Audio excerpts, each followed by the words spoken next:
Nah, sejauh mana manfaat full day school bagi siswa dan apa yang harus disiapkan pemerintah jika memang sistem ini akan diterapkan bagi sekolah di Indonesia? Kita bahas bersama Yudhistira Masardi, pengamat pendidikan. Selamat malam, Pak Yudhistira. Selamat malam. Dan Dadang Rusdiana, anggota Komisi 10 dari fraksi Hanura yang saat ini berada di Bandung, Jawa Barat. Selamat malam, Pak Dadang. Selamat malam, Mbak Pris. Kami juga mengundang Anda untuk ikut berpartisipasi, saudara, di nomor telepon 0215366122. Sekali lagi 0215366122. Saya ke Pak Yudhistira dulu. Pak Yudhistira, menurut Anda cocok diterapkan di Indonesia full day school?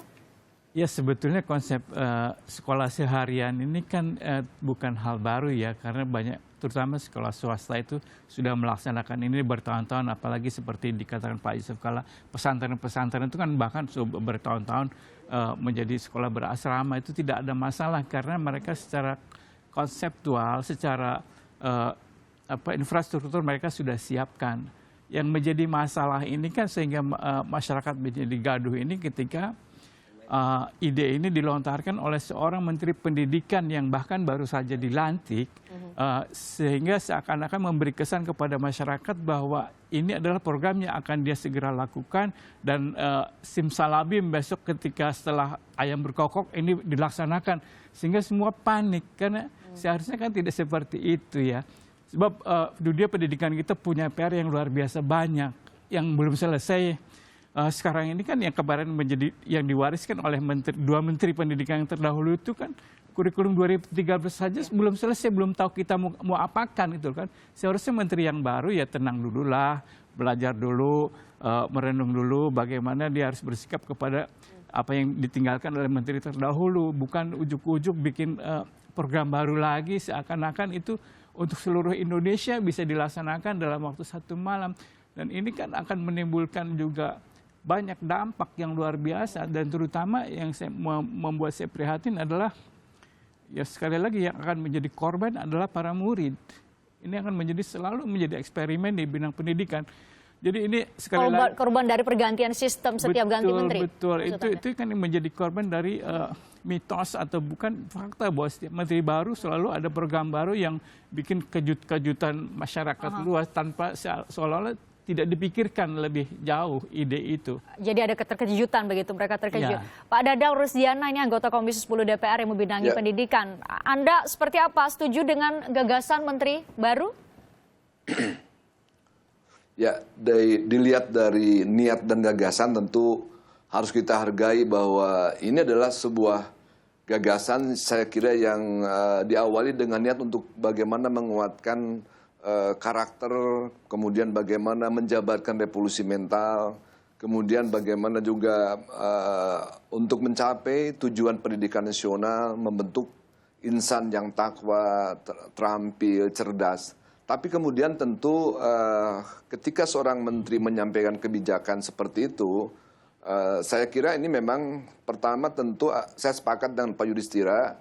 Pasti orang banyak menduga-duga ini adalah sebuah statement yang katakanlah mencari panggung. Karena Pak Menteri mengawali jabatan dengan menyampaikan sebuah gagasan yang tentu ini membuat pro dan kontra di tengah masyarakat. Kemudian tentu walaupun gagasan mengenai full day school ini adalah sesuatu yang sebetulnya tidak aneh, tadi benar apa yang disampaikan oleh Pak Yudhistira. Dunia pesantren juga sudah mempraktekannya, beberapa sekolah swasta juga sudah mempraktekannya.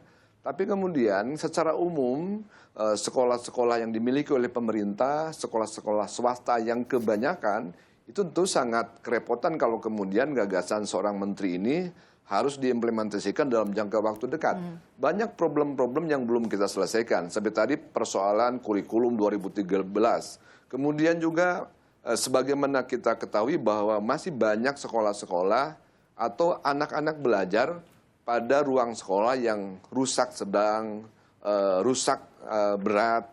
Ini kan masih menyisakan persoalan yang harus segera diselesaikan oleh menteri yang baru ini. Termasuk bagaimana kualitas guru, hasil uji infrastruktur masih berat, masih jauh. Belum lagi persoalan hasil uji kompetensi guru yang ini masih menunjukkan bahwa kita harus banyak mendorong peningkatan kualitas guru.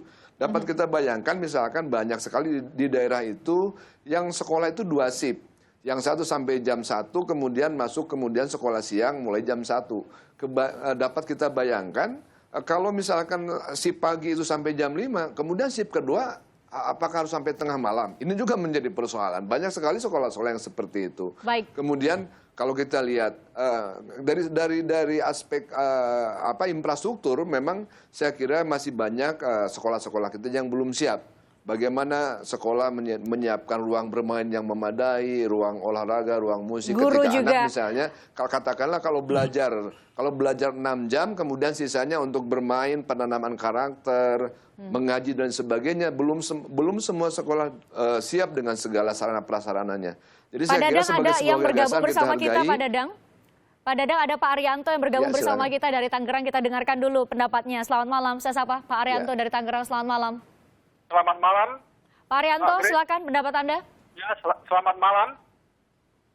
Ini menurut saya dulu waktu tahun 82 itu masuk SMA di salah satu kota di daerah Sukoharjo, yakni Kartosuro, itu sudah mengadakan pelajaran ekstrakurikuler, yakni kita pulang jam 1 kurang 15 menit, kemudian kita istirahat untuk sholat, kemudian setengah 2 nanti ada ekstrakurikuler, yakni ada yang mengambil otomotif, ada yang fotografer, saya sendiri mengambil fotografer, ada yang tata buka, sampai nanti jam 3. Kemudian itu sangat bagus. Kemudian anak saya waktu itu di SMP Delanggu juga sampai sore pun juga telah ada di Negeri 1. Jadi Pak Arianto setuju nih ya dengan sistem full day school? Setuju, oke, baik. Terima kasih. Kami sudah menangkap pendapat Anda, Pak Arianto dari Tangerang. Terima kasih, Pak Arianto. Ada penelpon berikutnya di belakang Pak Arianto, ada Pak Udin dari Jakarta Timur. Selamat malam, Pak Udin. Pak Udin, silakan. Nampaknya belum tersambung. Saya ke Pak Yudhistira. Pak Yudhistira, ada juga nih yang setuju. Nggak apa-apa, seharian diambil waktunya begitu panjang. Iya, tidak masalah sepanjang itu kan. Sekolah seharian itu tidak masalah sepanjang semuanya siap. Nah, ini menjadi masalah karena yang menjadi target dari Menteri Pendidikan Nasional adalah sekolah-sekolah kita bicara level SD dan SMP di seluruh Indonesia yang segala macamnya itu berbeda. Sehingga ketika satu konsep mau diterapkan secara menyeluruh di seluruh Indonesia pasti menimbulkan masalah yang sangat banyak. Tadi sudah disebutkan, masalah gurunya, mentalnya mau berubah atau tidak, siap atau tidak dia bekerja dengan tambahan jam kerja, apa dia tidak minta gaji tambahan. Kalau minta gaji tambahan bagaimana pemerintah sekarang baru dipotong anggaran untuk penghematan. Kalau kemudian sekolah-sekolah harus menambah fasilitas, bikin lapangan dan seterusnya, bikin studio. Itu kan masalah anggaran juga, besar. Anggaran besar. Itu masalah guru. Belum lagi masalah murid kan tadi. Oke, kita tanyakan nih ke Pak Dadang, Komisi 10 yang biasanya mengetuk palu, setuju atau tidak nambah anggaran soal pendidikan. Pak Dadang, ini nanti kalau memang full day school diterapkan, nanti anggarannya begitu besar untuk bisa menyamaratakan standar di seluruh Indonesia, dari Indonesia Barat, Indonesia Tengah, Indonesia Timur. Pak Dadang. Ya,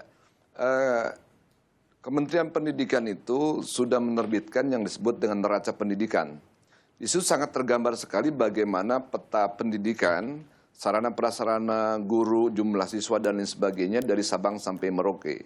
Dan kalau kita simpulkan tentu masih banyak sekali. Jadi saya bisa mengatakan 80% lebih itu sekolah-sekolah masih berada dalam kondisi sarana prasarana yang sederhana sekali. Sehingga kalau kemudian kita mau menyamaratakan dengan konsep full day school, tentu ini adalah salah kaprah. Sehingga benar bahwa kita harus mempersiapkan segala sesuatunya. Bagaimana sarana prasarana, bagaimana guru, bagaimana kurikulumnya juga harus kita tuntaskan dulu. Karena tentu ini harus merubah kurikulum juga ketika misalnya konsep belajar sehari penuh itu kita lakukan. Jadi harus diselesaikan dulu. Makanya kemudian saya kira Pak Menteri juga harus hati-hati ketika menyatakan sesuatu di depan publik, karena tentu ini akan menjadi sebuah policy kebijakan yang tentu akan berdampak pada anggaran yang begitu besar ya, Pak Dadang, ucapan anggaran yang cukup besar.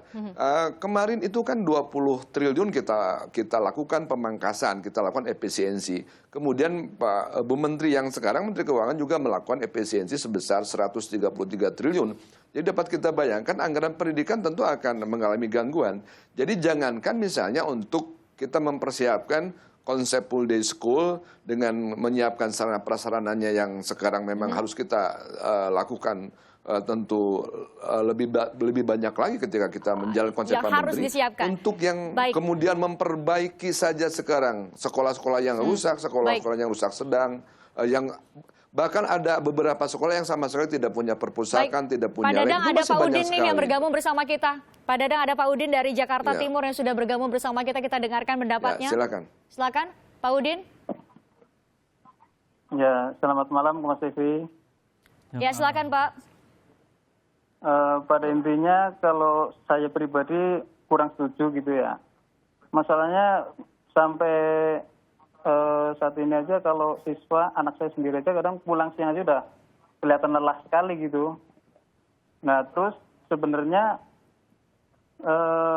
pendidikan yang sudah-sudah itu udah bagus sebenarnya, nggak usah dirubah-rubah lagi begitu. Udah begitu aja. Terima kasih. Oke, terima kasih Pak Udin dari Jakarta. Yang fokusnya adalah apakah kalau kita membicarakan mengenai infrastruktur, kesiapan para guru dan sebagainya, nah yang paling penting yang harus dipikirkan adalah mengenai kesiapan dari anak-anak yang akan disekolahkan menerima pelajaran berjam-jam. Seperti apa nantinya, kita akan bahas usai